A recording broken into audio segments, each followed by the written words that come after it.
This is the Independence Blue Cross Monday Night Kickoff Show, a weekly broadcast that breaks down each Eagles game better than anyone else. The Independence Blue Cross Monday Night Kickoff Show is broadcasting live from the Great American Pub in Conshohocken and is heard on both 1490 WBCB and 107.3 FM and is brought to you by SEPTA, Fogo de Chão, the Great American Pub, Independence Blue Cross, and Grand Cafe L'Aquila. We now go live to the Great American Pub in Conshohocken for the Independence Blue Cross Monday Night Kickoff Show.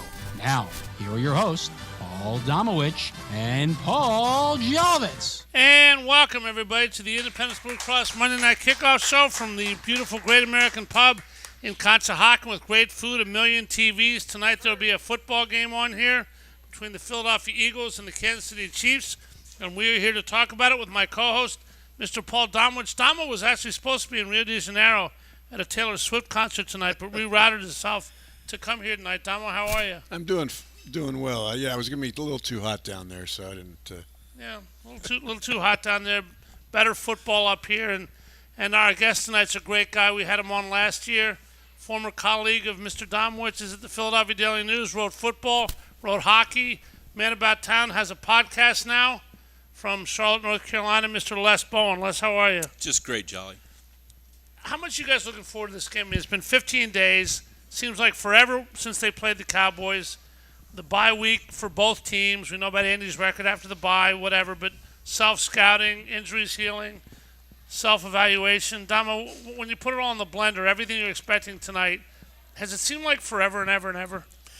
Yeah, I mean, I'm looking forward to these next 5 games. I mean, it's just, you don't get a stretch like this where you're playing this many, good teams and are going to be able to find out, just exactly where you stand. So, but this is, this is going to be a good one tonight. Les, what about you? What do you think? What's the key to this game tonight? What's the thing you're most looking forward to? Well, I'm looking forward to having something new to talk about. Since that Dallas game, I think we've kind of beaten that into the ground. Yep. As far as the key to the game, the key to the game is the Eagles' defense stepping up and not getting trampled the way it did in the second half of the Super Bowl, and the way that it's getting trampled in some situations this season through the air. Well, obviously the Super Bowl is what it is, and the Eagles play tonight. I think it's human nature, guys, that any Eagle fan or player, I don't believe a lot of the players I hear, including some people that I trust a lot, but I don't believe Jason Kelsey, I don't believe A.J. Brown, I don't believe anybody when they say revenge isn't part of this one. Not kill him kind of revenge, but they took your title away on the biggest stage in the world. Right. Now you have a Super Bowl rematch. Doesn't happen every year. Damo, there has to be a certain element of we got to get these guys. They got us last year. I just simply don't believe that that's not true for every single person involved. Well, I mean, to a certain degree, there will be some of that, but I mean, this isn't even the most important game in this 5-game stretch. I mean, the games against conference teams that are going to help them get the number Dallas. 1 seed, math-wise, but this. But yeah, I mean, if it, it's not a playoff game. I mean, you can't win the Super Bowl again. Yeah. I mean, they lost the Super Bowl. They're not playing it tonight, and they know that. That's, to me, it's almost kind of pathetic to try to make it. The Vikings did that the year after the Eagles beat them in the NFC Championship game. Nobody remembers that the Vikings beat the Eagles the year after. And you know what? The Super Bowl's the Super Bowl, and this isn't. Simple as that. The game but there's some revenge. The game that is going to be more of a bitter rematch is their game with San Francisco because of all the talking that San Francisco said afterwards. About either the officiating or the injuries and how they should have won. Yeah. I mean, I think that game after it's over, if they win that one, I mean. The game against Kansas City, I mean, there were no hard feelings. It was a pretty clean game, other than the questionable defensive hold at the end. Yep. So from that standpoint, I mean, there's going to be, winning it, I think will mean something to them, but I don't think it's a grudge match. I would love to see the Eagles get over the hurdle of beating Andy Reid. They have not done that. 0-4. Yeah. Yep. And the whole bye thing is pretty intimidating. 24-7. Yep. But you should be better from a bye. 27-4. You get healthier. 20, yeah. I mean, I would expect a good coach to have a great record off the bye. I mean, a lot of it has to do with who you play, who your team is, injury situation. But if you have a bad record out of a bye, that doesn't say much about your scouting capabilities. I want to talk about, guys, one potential part of this game, the running game. The Eagles, first couple games of the year, ran the ball with aplomb. Last few they hadn't. And something that's driven me crazy. Not much has to happen for something to drive me nuts, but I've heard 20 million times Cam Jurgens hadn't been here in a few weeks. That's why the Eagles' running game has suffered. Marcus Hayes wrote about it.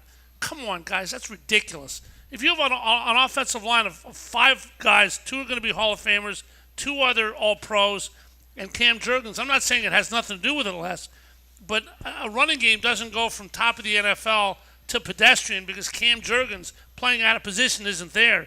A lot of it has to do with other teams, game planning. What in your opinion is it about, and is this Cam Jurgens thing 20 million times overrated? I don't know.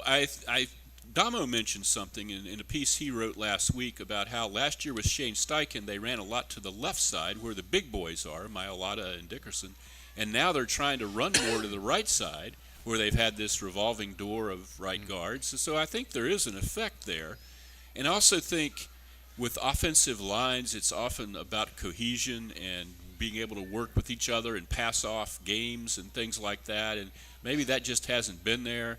I thought Sua Opeta really hit the skids after the first game or two as a starter. But they put in Steen for him. I mean, yeah, Steen's a rookie. He played one game against a good defensive line, and they had a hard time running. I do think, and I know Damo disagrees with me a little bit, and I'll shut up and let him talk for a second after that. But I do think Hurts's knee injury has an effect. I think teams are assuming he's not going to run it as much, and that they don't have to be quite as vigilant about him as they would be if he were totally healthy. I also think if he were totally healthy, he would break off a few runs, and we'd think the run game was going a whole lot better. Yeah. I don't disagree that Hurts isn't a factor in why their run production has dropped. It's just that I looked at the numbers from last year, and the first 9 games, Hurts's numbers were very modest as a runner. Like he averaged, I want to say, he ended up averaging 4.6, but a lot of that came down to 2 games later in the season against Indianapolis and Green Bay when he ran for about 250 yards in those 2 games. I just think when you've got the best offensive line in football and Swift and Gainwell, you should be doing better than 3-point. Whatever they've averaged in the last 4 games. And shouldn't they also, Damo, if they're running to the right side, which I agree with you on everything less than you said, I mean, the job of a coordinator, the job of the head coach, if the coordinators aren't doing that, Brian Johnson, Sean Desai defensively, is to adjust. And if you have a right side that's a little bit dented, then take it back over to the left side. Adjustment's not illegal, is it? Yeah. Well, this is going to be an interesting game tonight because Kansas City's defense is very good. Yep. But it's not good against the run, right? 17th.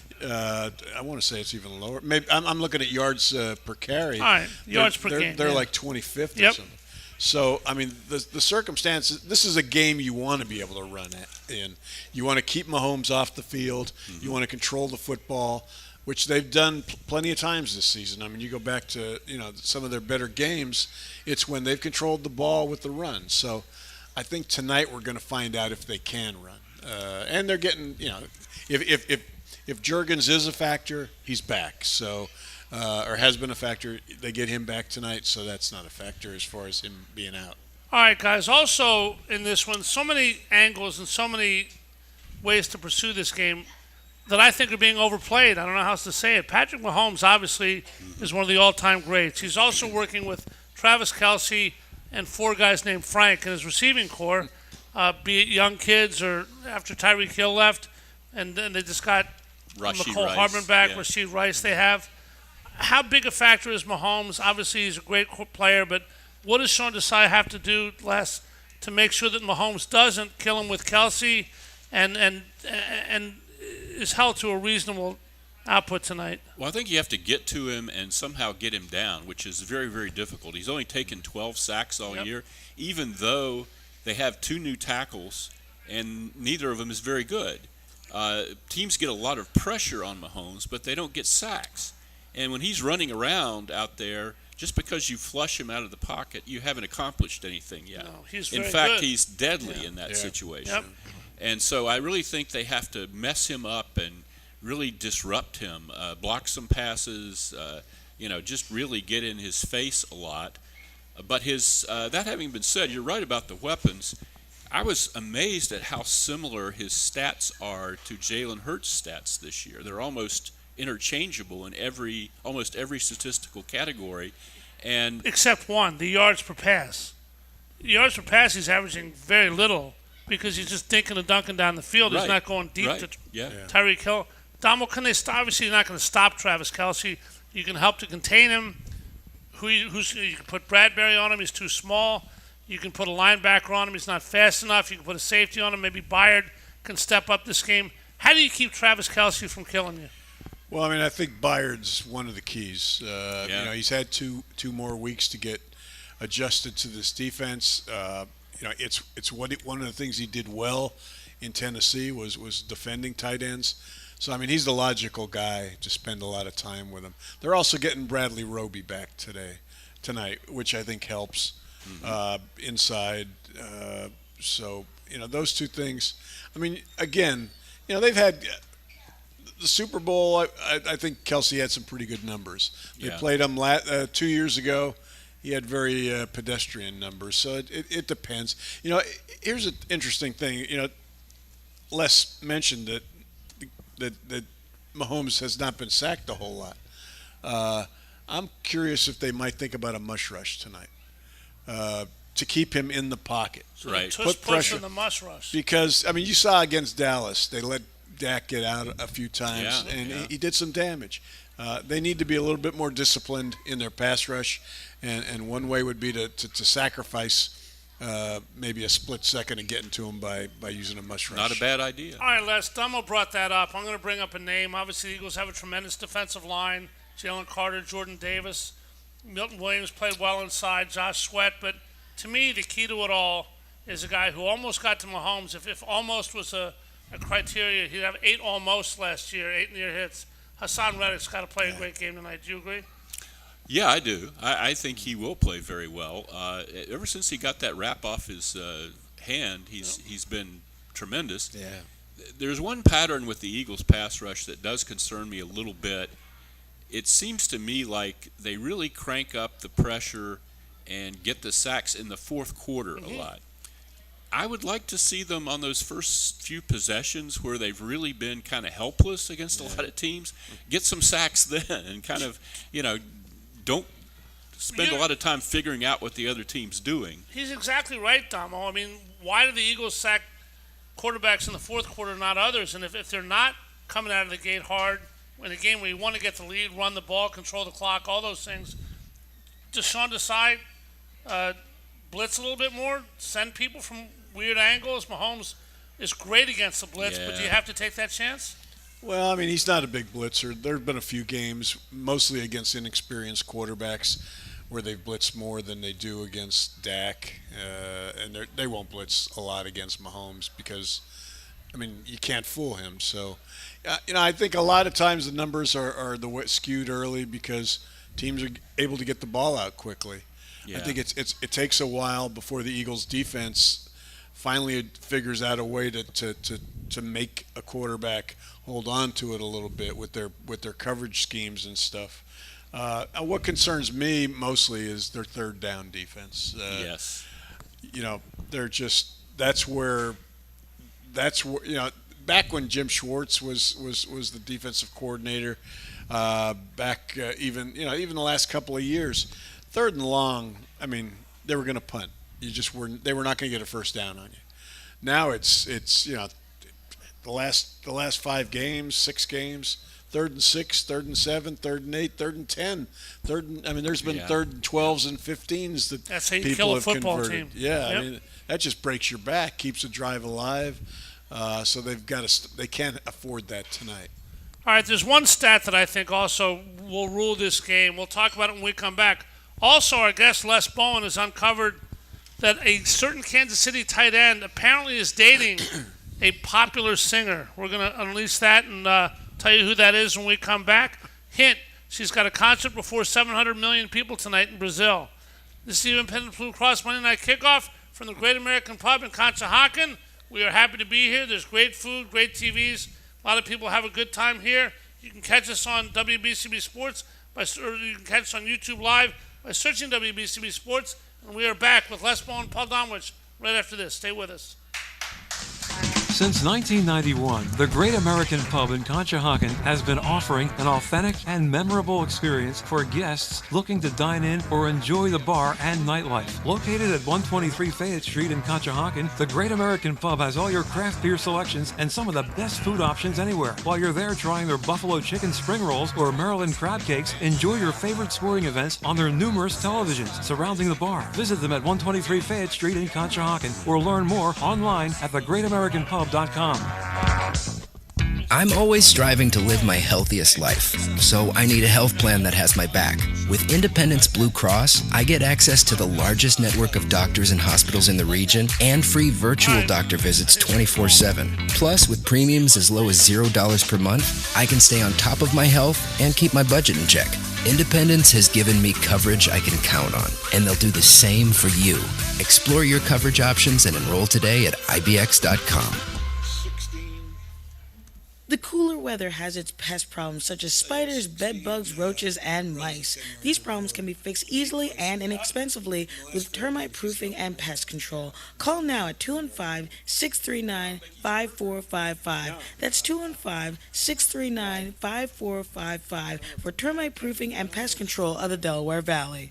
A truly unique dining experience awaits you at Fogo de Chão. Fogo de Chão awes patrons with their history and tradition of authentic Brazilian steakhouse, offering many cuts of decadent fire-roasted meats prepared over an open fire and served tableside by trained gaucho chefs. Fogo de Chão, 1337 Chestnut Street in Center City, Philadelphia. For reservations, go to www.fogo.com or call 215-636-9700. Dion Square, located at South Oxford Valley Road and South Oaks Boulevard, is a great place to shop and eat with the following businesses ready to serve you: the AutoZone, PA Wine and Spirits, CVS Pharmacy, the Hair Cuttery, Nationwide Insurance, Liberty Auto Tags, Smile Culture Dental, the First National Bank and Trust Company of Newtown, Lee's Hoagie House, and Pat Dion Beverages.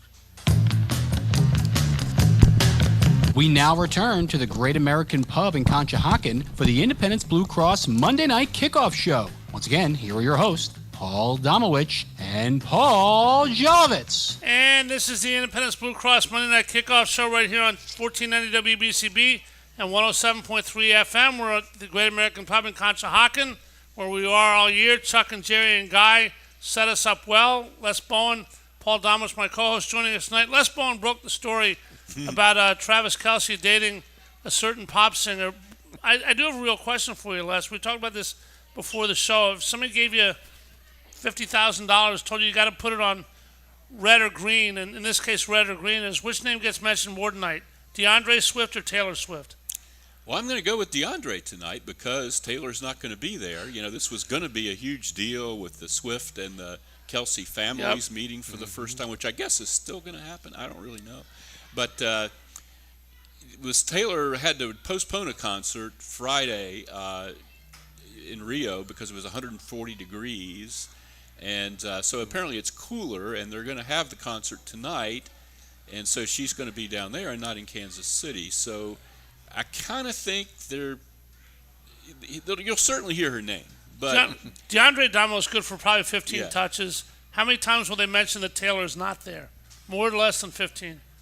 My question is: are they going to do they have a camera down there where they're going in Rio? They're going to have a couple shots of her on stage. That's possible, I guess. My guess is yes.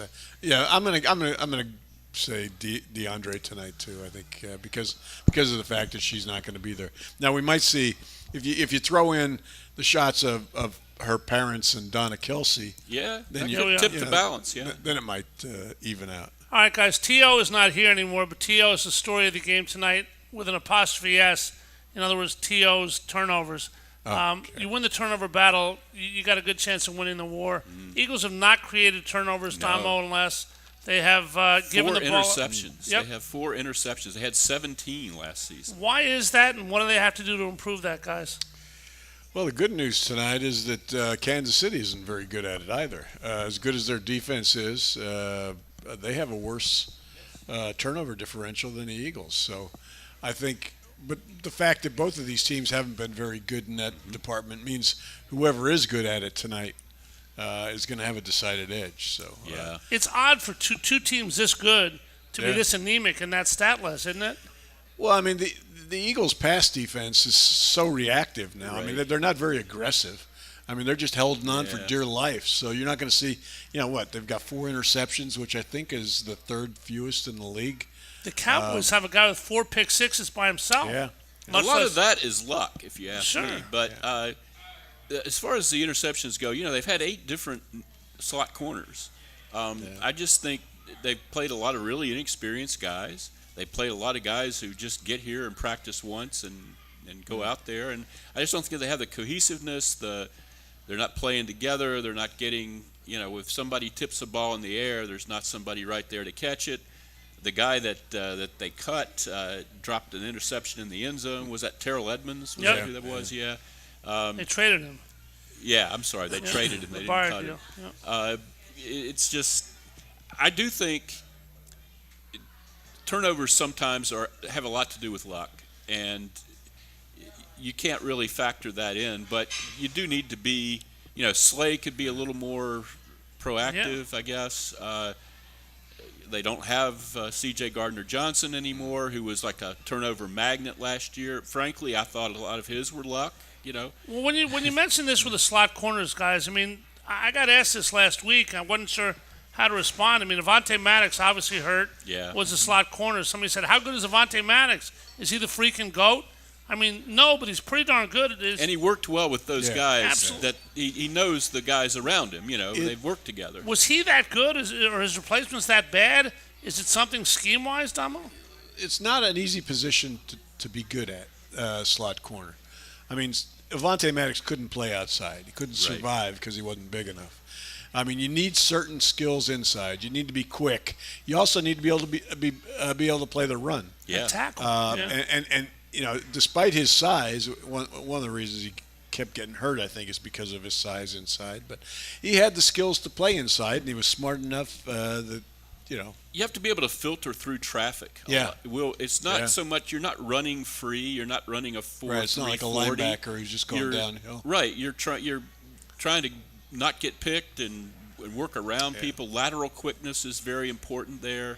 That was why years and years ago, Eagles fans really wanted Rasul Douglas moved to safety.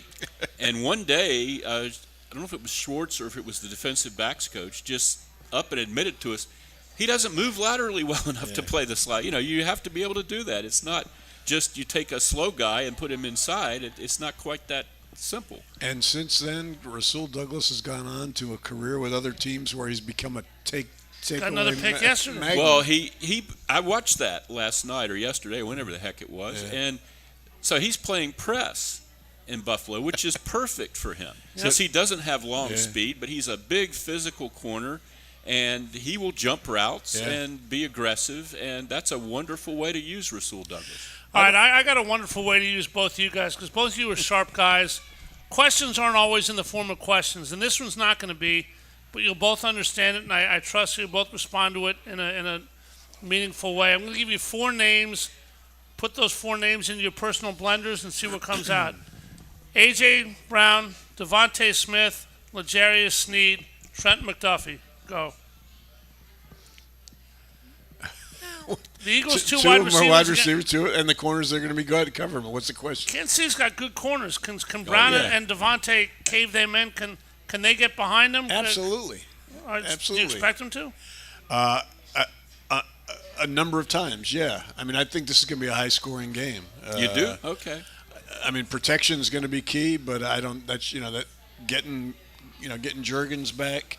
They should be able to if the run is good enough to keep them guessing, I think the pass protection will be good, and I think they'll get their shots downfield.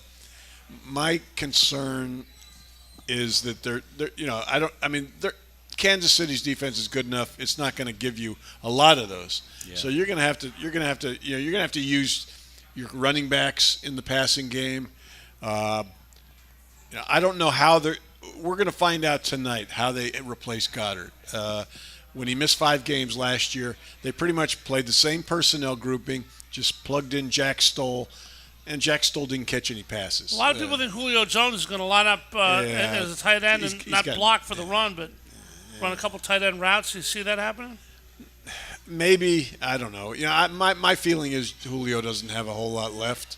I mentioned in a story earlier this week that I wrote for somebody. I can't remember who the hell it was for, but you went for 20 the people. one consideration that at least I got no reason to believe they're going to do this. It's just that against Dallas last week and against I think the Jets, 5 times they played 21 personnel, which is 2 running backs on the field at the same time. This, you're missing your pass catching tight end right now. You still need somebody that can chip at pass rushers. Yeah. But can catch the ball. I mean, I would think about that tonight more than just 1 or 2 times. Or put Gainwell and Swift on the field at the same time and use them in the passing game. Use them as runners as a way to kind of counter not having Dallas Goedert, because Jack Stoll's not going to be much of a factor for you. All right, we're going to talk about Jalen. We're going to talk about the coaching, but I have kind of a personal question for both of you guys. We all went to a lot of road games. You guys covered them for the papers forever and ever. I was in the booth with Merrill doing post-game interviews and pre-game. I know I miss road games a lot since the pandemic. You guys both worked for the Daily News forever and ever and ever. What do you miss about road games? I know not the rain in Kansas City tonight, but what do you miss about it, guys? Les? I just miss the other writers. You go out to dinner. There's a lot of joking, and we're the kind of people, we're storytellers. So people will bring up a writer that everybody knew from years ago, and some story you've heard before, but it's always still funny, and it's I just miss that camaraderie and that group dynamic that you get. And some of the cities, Kansas City wasn't one of my favorite places, although the World War I Museum there is very interesting. You got the Negro League Museum, World War I Museum, great barbecue. Yeah. I'd love to go like Seattle, L.A., a lot of really interesting places that you don't just end up in otherwise. I miss waiting for Les in the lobby. Yeah, at the hotel. I knew you were going to get to that. Is Les a serial? Les was a serial late person. Uh-oh. Well, tell us about that. I try to get a lot of things done. If he says 10 o'clock, you expect him at 11:30? I would always, I started towards the end. Like started 5 minutes. I would tell him let's meet at 10 of when I knew he was going to be there at 7. Yeah, that way. Yeah. And Les and I don't want to say we had different tastes in restaurants, but he appreciates good food better than I do. I'm a guy that preferred a burger and pizza, less like lamb and buffalo and things. So I love lamb. And I'd get to the restaurant where we'd be, and I'd be scouring that menu trying to figure out what the hell I was going to eat. But he would oblige me sometimes, and yes. we'd kind of Well, you also see people on the road that both you guys know a guy that I went to school with. He's covered the Chiefs for the Kansas City Star forever, was in St. Louis before that, went to Penn, was a wide receiver, a classmate of mine, Vahe Gregorian. How much of it is seeing guys from other cities, comparing notes, and getting that part of it done, Les? Yeah, that generally, you do that in the press box. You're there hours before the game, so that's when you generally do that. But I miss that very, very much, and because there's no real vehicle for that at all. Yeah. Theoretically, you could travel to Arizona, on your own without the Eagles, but you wouldn't. There would be no press box, and there'd be no, Kent Summers and Darren Urban and the guys that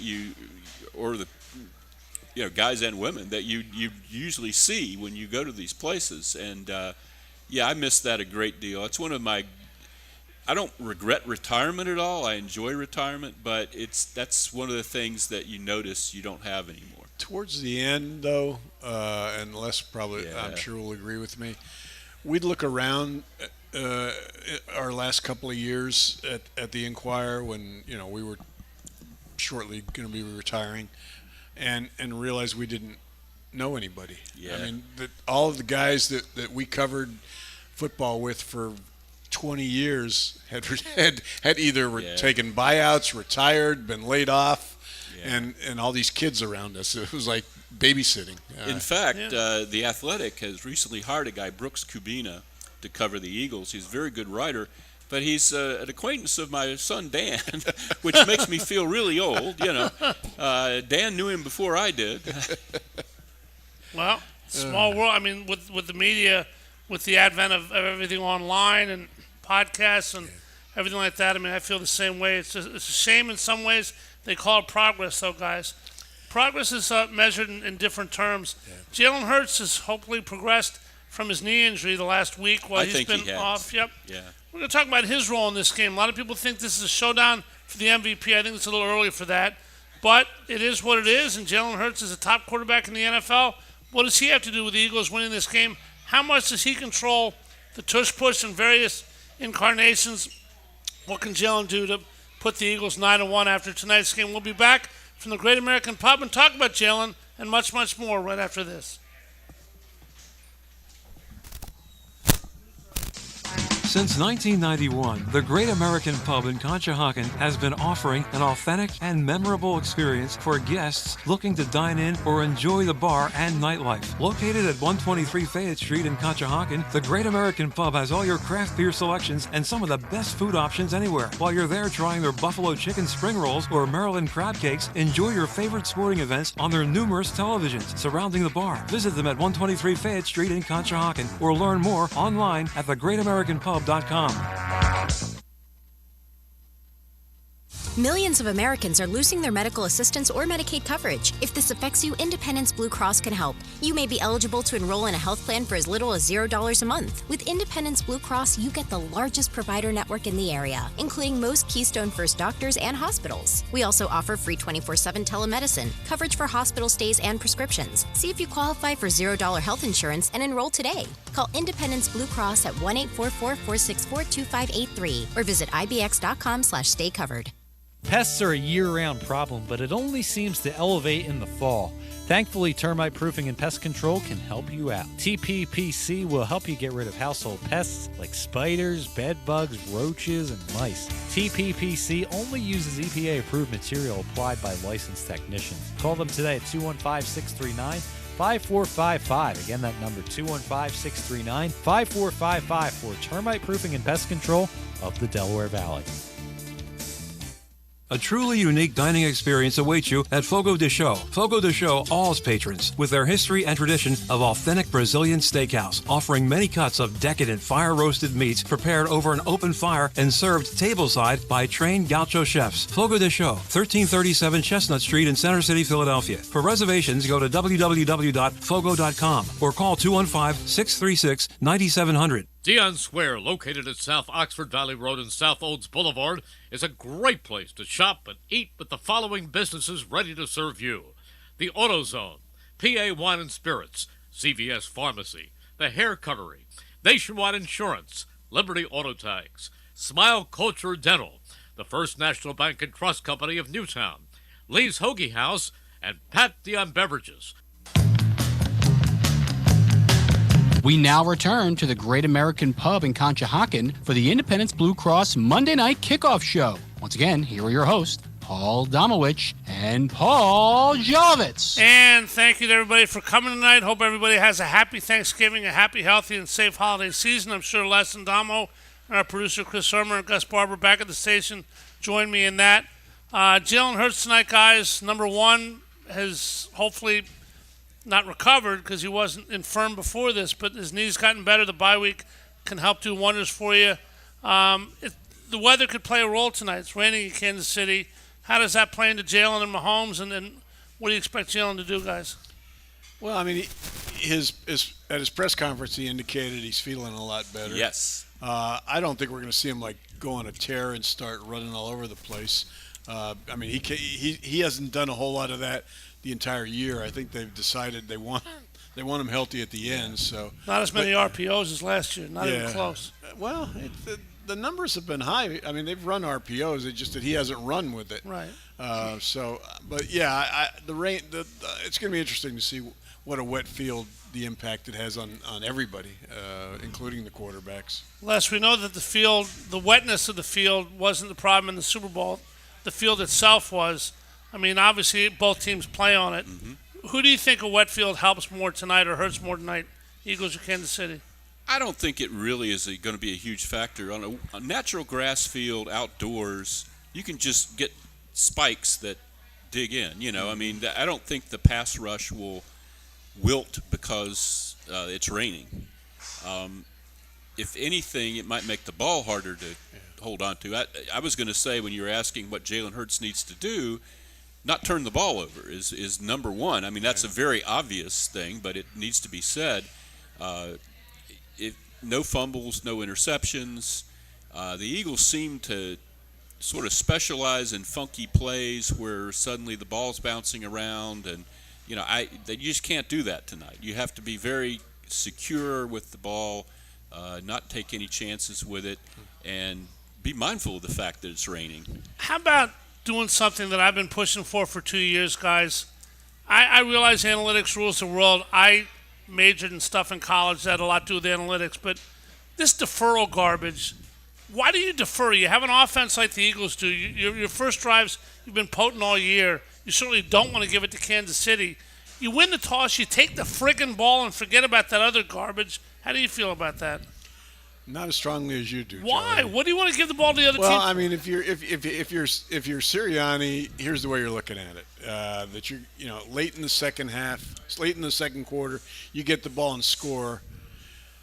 Then you go in and know you're going to get the ball back in the third quarter. That it's a chance to kind of have a momentum turning. Yeah. Not worth it to me, Les. Yeah. I want to get ahead. Simple as that. How do you feel about it? If the Eagles' defense played these early series better, I would disagree with you, but I don't, because they end up behind the eight ball so much.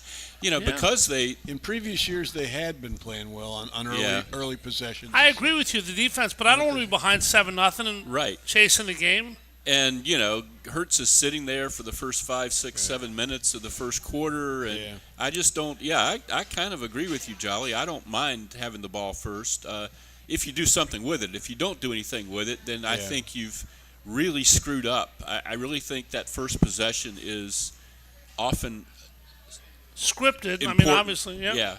And it's a big thing. Go ahead, Tomo. I was just going to say, one of the biggest differences between this team this year and last year is – they're not the dynamic first half team offensively that they were last year. I mean, you remember last year. Is that a Steichen thing? No, I don't think so. Last year was kind of a freak of nature. I mean, what were they? They're playing better I forget teams. What their point differential was in the first half last year. A lot. It was just a lot. And this year they're grinding everything. Yeah, so winning ugly, as Brian Dawkins says. I don't think it's has to do with the offensive coordinators. It just their offense has been slow to get going. All right, speaking of grinding, I say this with the ultimate amount of respect to Mr. Bowen, who is an absolute – less retired from newspapers, but he's writing more than he ever has. An absolute Twitter machine. Every time I go on Twitter, which is about 840 times a game, Les has 3 new comments. I don't even know how he types in the time provided. Do you find this as an outlet, Les? I mean, Damo tweets also, but not as much as you do. We don't agree all the time, but we agree a great majority of the time. When you're watching a game, does it take away from you watching the game and just the sheer amount? How does that correspond to you writing for a living? I guess I always think I have something to say, even if probably I don't. But, it's I like to point things out that I think are relevant. I'm always on the statistics site so that I know, Hurts is 8 for his last 9 or whatever. It's just a habit that I got into as a beat writer. I felt like this is why people were following me at that time. Most of them are still following me, even though I'm not a beat writer. So I kind of still keep it up. My wife wishes I would stay off of Twitter, or X as it is now. I there are times when I wish I had taken her advice, but it's kind of become a part of my personality, I guess, for better or worse. Yeah. Perhaps worse. Damo, you're not on Twitter quite as much. You are, but primarily to point out statistical stuff. How do you see your role with the modern American communication form? Jolly, you hate statistics. No, I don't hate statistics. I just don't believe they tell the story of everything in this world. And I disagree. I think they tell a lot of the story. So, especially trends and things like that. So, trends are coincidences until you tell me why they're happening. I like to tell the reader, my followers, kind of, what certain things, whether if the Eagles have not, how many times they've scored on their first possession in previous games or something like that, that I think is helpful to them as far as knowing something about the game. All right, tonight we expect a lot in Kansas City. Obviously, the world will be watching, the United States at least. Big game of the year, Super Bowl rematch. Haven't had one of these in 6 or 7 years. How exciting are these games for you guys who've been around the block and then some 18,000 times? You get through the drudgery of the schedule, and then the Chiefs light up. And as Damo mentioned, the next 5. How exciting is this to someone who's done this for a living? Does it still juice you up? Has it become routine, or are you still psyched about big games like this? I wish it wasn't this late at night, now that I'm old, but because I won't be getting to sleep before 1 or 2 in the morning probably. Correct. Yep. But and I don't have anything to write after the game. I'll just be fired up watching the Sirianni press conference and things like that. To me, when I was a writer, a full-time writer, the season itself was what I lived for. The NFL, having covered other sports, I didn't really realize this to the extent that it's true until I did it. The NFL has the longest off season of any sport. Hockey has a couple months. If you cover the playoffs, as we always did back then, whether the Flyers were in just them or July not. and August, basically. You get basketball the same way, really. Yeah. Baseball, they've got right now. They've got December and January, pretty much when you're not. Yeah. And there's still the hot stove through those months. Yes. There's no football games for a very, very long time. Yeah. So to me, the regular season, not the regular season, but the season was really precious, and I found it went really fast every year. That it would take forever to get through the draft and training camp and OTAs. You'd be kind of like, oh, my God, how can I write about this again? And then once the weeks start ticking by, it's every week was meaningful to me. And it's meaningful to me also. Damo, how do you feel? I mean, I love football. I love any two teams playing anywhere. Doesn't have to be the Eagles. Obviously, it's kicked up a notch, as Emerald would say, when the Eagles are playing, especially a Super Bowl rematch. You still get excited? Yeah. I mean, there are so many games during the course of a season, not just the Eagles, but you're watching TV Thursday night. You're watching Chicago and Carolina, and you're trying to keep your eyes open. So it's kind of an electric feeling when you have a game like this to get ready for, especially when it's in prime time. I agree with Les. The fact that it's late is not great, but the fact that it's at night kind of brings an even more special feeling to it because everybody's watching it. The funny thing is with a lot of these games is that within the first, by the time the first quarter's over, a lot of times the game's over. Yeah. A few weeks ago with Baltimore and Cincinnati. I mean, San Francisco plays somebody and it's 34-3. So I hope this stays a game into the fourth quarter and it's as exciting. Which is exactly the opposite of what you used to hope for when you were writing. Yeah, exactly. That's why commercials in the first quarter. You want it decided, right? So. Commercials are more expensive than in the fourth quarter. We got a couple of little ones running by us here. Here's a question that I've always wondered. Les, I don't think I asked you this last year. Damo and I have never talked about this. But you talk about numbers. This completely fascinates me. Every kid in this country wants to be a quarterback, right? Everybody with any modicum of athletic ability anywhere wants to be a quarterback. That's millions of kids. You play Pop Warner, Youth League, high school.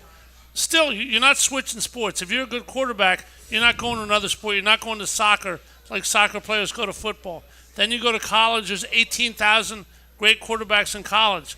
And then you go to the NFL, and you say to yourself, where'd they go? I mean, I know the NFL game is complex, guys, but we cannot find 32 quarterbacks out of the millions and millions and millions that we start with. Why not? Tim Boyle starting an NFL game this week. Who? Well, I think there's enough for every team to have one, but the problem is they don't. Well, teams make bad decisions. Yeah. That's one thing. The Jets drafted a quarterback. You're talking about the Jets right now. The Jets drafted a quarterback named Geno Smith, who's doing very well at the moment. Seattle. He just didn't do very well there because they were a train wreck. And I think that happens. I think quarterbacks fail to flourish sometimes and never get the third or fourth chance that Geno Smith got to reinvent himself in a different kind of offense. You look at that year that McNabb was drafted, and they had all those quarterbacks who were going to be great. Was Tim Couch really awful, or did he not ever have a chance to be any good? It's with a bad team, obviously. Achilles Smith probably went to the wrong team. Yeah. Dante Culpepper played a few years in the NFL. Caden McNown, to me, sucked from the get-go. And I got to hand it to Howie.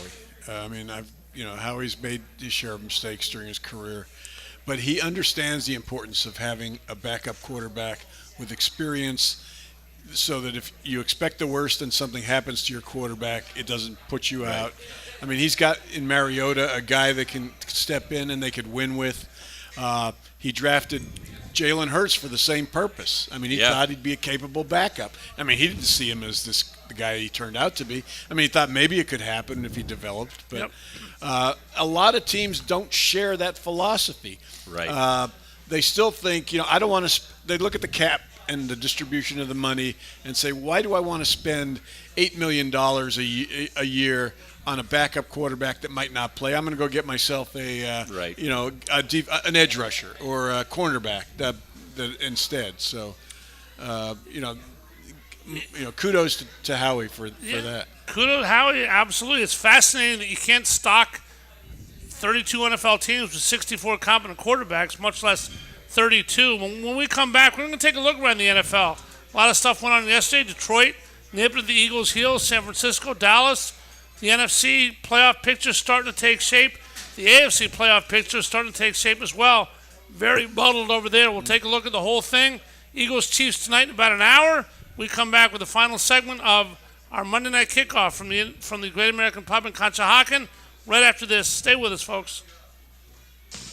Since 1991, the Great American Pub in Conshohocken has been offering an authentic and memorable experience for guests looking to dine in or enjoy the bar and nightlife. Located at 123 Fayette Street in Conshohocken, the Great American Pub has all your craft beer selections and some of the best food options anywhere. While you're there trying their buffalo chicken spring rolls or Maryland crab cakes, enjoy your favorite sporting events on their numerous televisions surrounding the bar. Visit them at 123 Fayette Street in Conshohocken or learn more online at thegreatamericanpub.com. At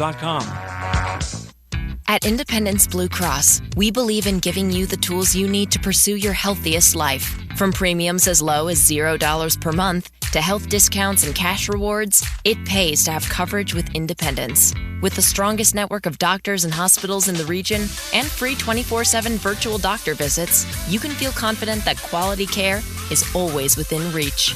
Learn more about your coverage options at ibx.com.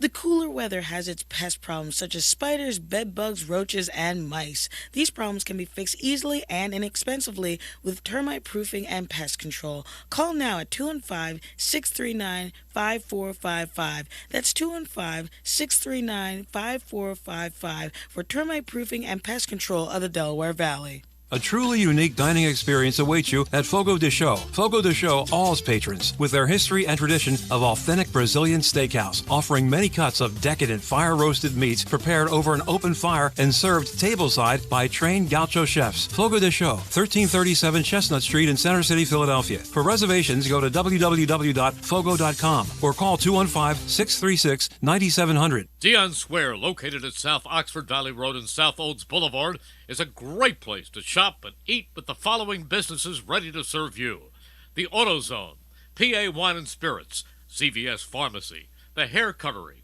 Nationwide Insurance, Liberty Auto Tags, Smile Culture Dental, the First National Bank and Trust Company of Newtown, Lee's Hoagie House, and Pat Dion Beverages. We now return to the Great American Pub in Conshohocken for the Independence Blue Cross Monday Night Kickoff Show. Once again, here are your hosts, Paul Domowitch and Paul Jolovitz. All righty, we're here at the Great American Pub. Next week, we have Seth Joyner here. We'll recap the Eagles and the Bills. Short week for the Eagles. After this game, we're going to take a look around the NFL now with Les Bowen and Paul Domowitch. I called my buddy Bob O'Connell yesterday.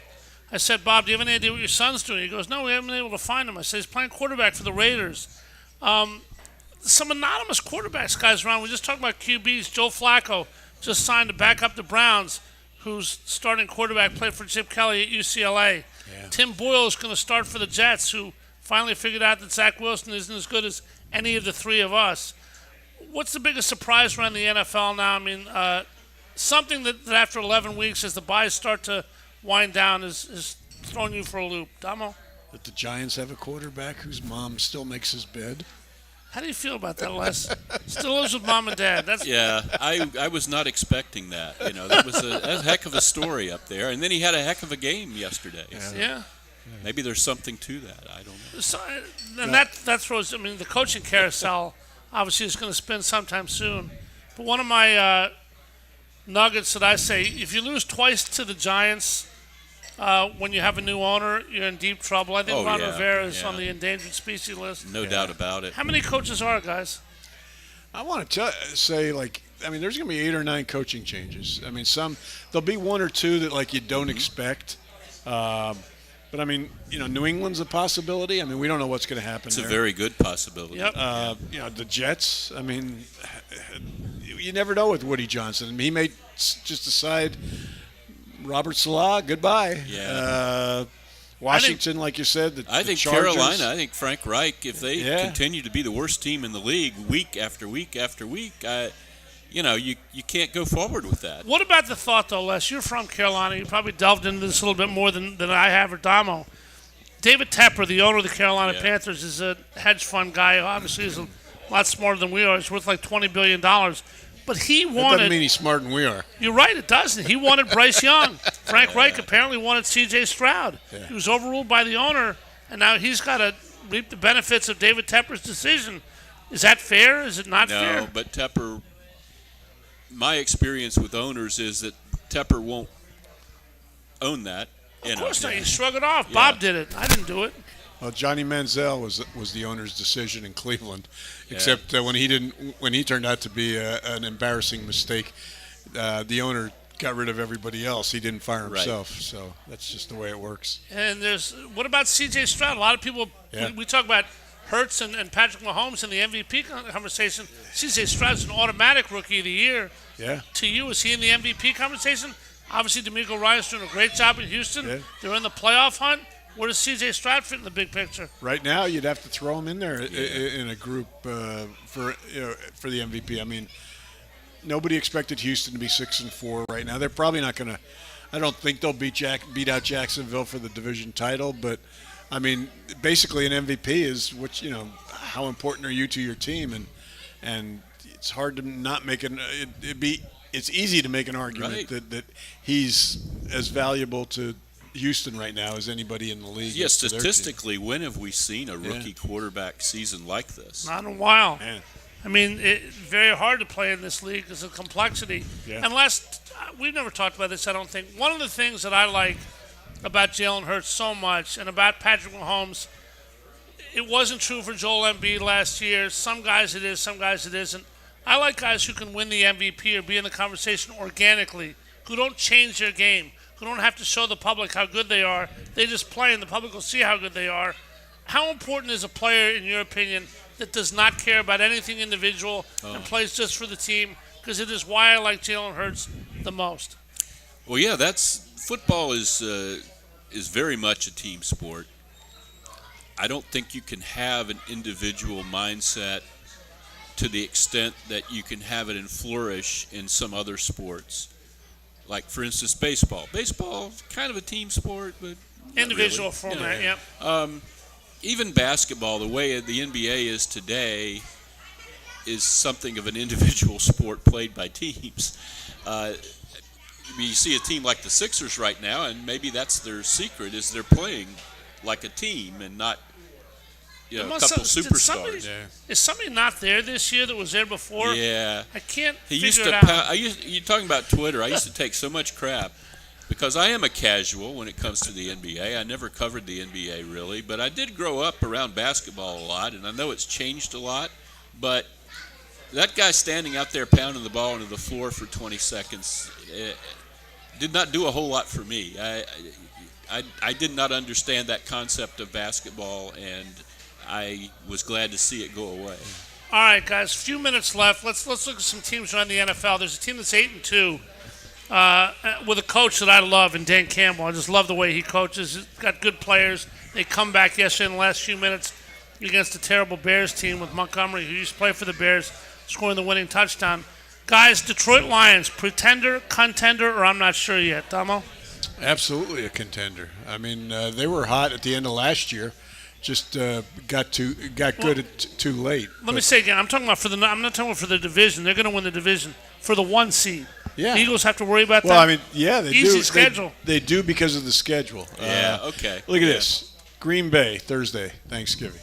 Then they've got at New Orleans, at Chicago, Denver at home, at Minnesota, at Dallas, against Minnesota a second time. I mean, other than Dallas, they could run the table and finish with 2-3 losses. So, I like that team, but I'm not sure that they're that close to being a great team.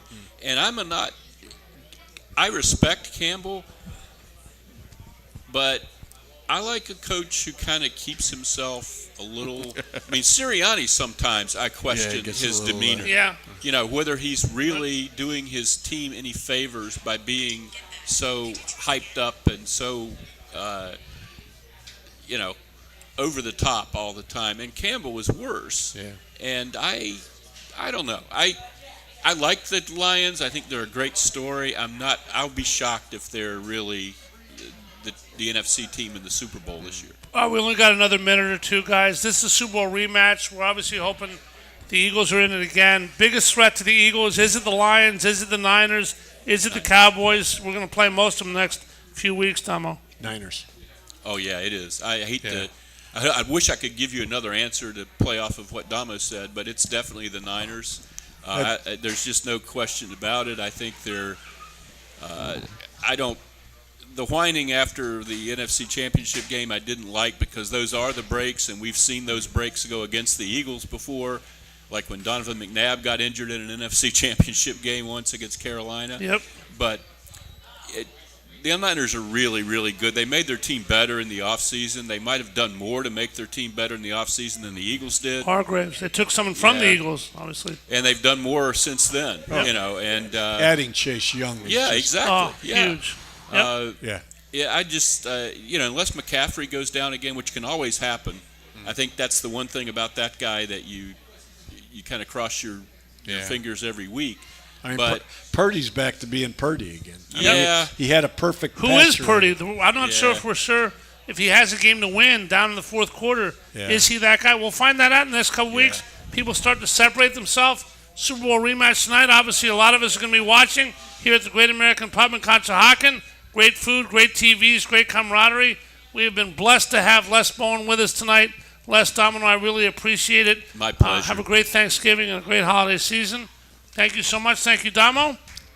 Been a lot of fun, and it's really a lot of fun doing this show with a game coming up in a matter of an hour and change. Matter of an hour, absolutely. Eagles and the Chiefs. We'll be back next week with Seth Joyner.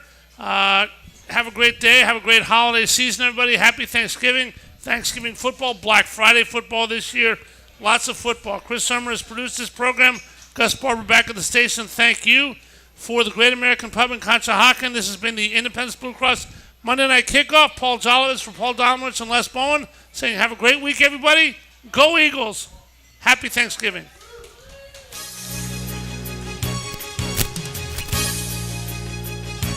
You're listening to 1490 WBCB, Levittown, Fairless Hills, Trenton, and now heard as well on FM at 107.3 FM, W297CL, Levittown.